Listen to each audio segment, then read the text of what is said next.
You almost don't know where to begin when you talk about Gordie Howe. There is simply so much to say. What a life lived, what a hockey legend, what a man on the ice, what a man off the ice, what a hockey family. Gordie Howe, simply put, was the greatest player to play the game.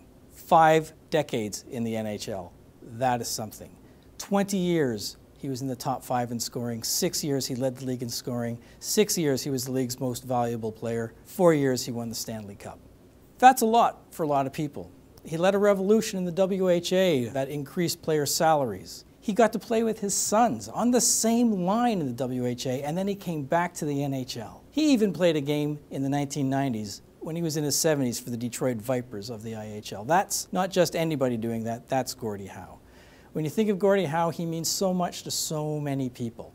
A kid from Saskatchewan who tried out for the Rangers and didn't make it, quit school in the Great Depression, and made the Detroit Red Wings in 1946. What an amazing legend.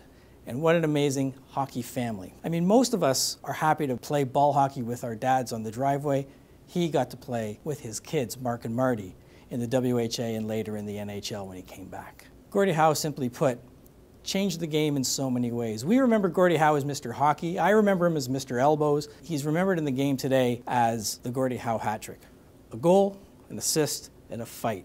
That's the kind of player he was. That's the kind of player fans respond to. That's the kind of player coaches respond to. That's the kind of player teammates respond to. He was the full package. In an era where he went up against Maurice Richard and Phil Esposito, he did it all. When you think about his legacy as well, you think about the Detroit Red Wings. He still holds the record, this is a weird one, the record for most goals for one franchise. Wayne Gretzky, of course, eclipsed him as most goals overall, or most points overall, but Gretzky's years in Edmonton did not eclipse Howe's years in Detroit.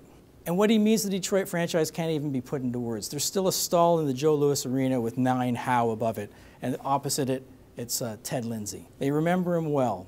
He's part of the reason the Detroit Red Wings are the biggest team in hockey in the United States. He's part of the reason that Americans love hockey. They loved Gordie Howe. He was hockey. Everything he did, players that came after were measured against. He was also played on one of the lines with the greatest nicknames in history with Sid Abel and Ted Lindsay, the production line for Detroit in the 50s. Hey, that was production. There's another part to the Howe family, not just his son Mark is in the Hall of Fame as well, but his wife Colleen really forged a new path for women in sports especially. Gordie wasn't much of a businessman, and he didn't really assert himself with Detroit ownership. They took advantage of his naivete, and it was Colleen who stepped forward and made sure that Gordie would be the highest paid player in the NHL, which he deserved. His passing leaves us all a little bit sad. We remember him for what he did, the great man that he was, a fierce competitor on the ice and a gentle soul off it. For TheStar.com, I'm Kevin McGran.